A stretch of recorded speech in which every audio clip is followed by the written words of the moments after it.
August 27, araw ng Miyerkules, ang mga masuswerteng oras ay nasa screen nyo na po. Si Dog ang kailangan mag-ingat. Ang south na direksyon ang kailangan nating iwasan.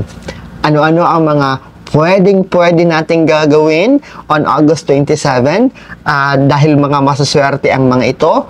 Pagpapakasal o kasalan, engagement is maswerte sa araw na ito.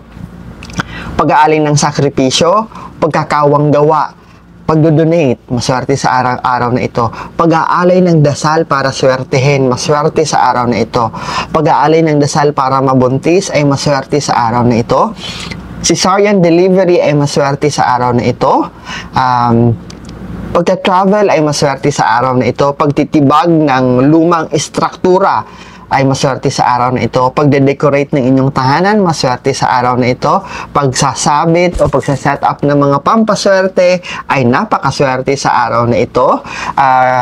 Groundbreaking para sa ipagagawang building ay maswerte sa araw na ito. Pag-a-adapt ng bata, maswerte rin.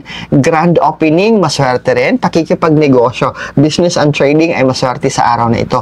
Pagbili ng bagong sasakyan ay maswerte sa araw na ito. Signing of contract, kahit anong klaseng kontrata, maswerte permahan on August 27. Pagpaparehistro ng ating mga property ay maswerte sa araw na ito. Moving, paghahakot ng mga gamit sa bagong lilipatan ay maswerte sa araw na ito.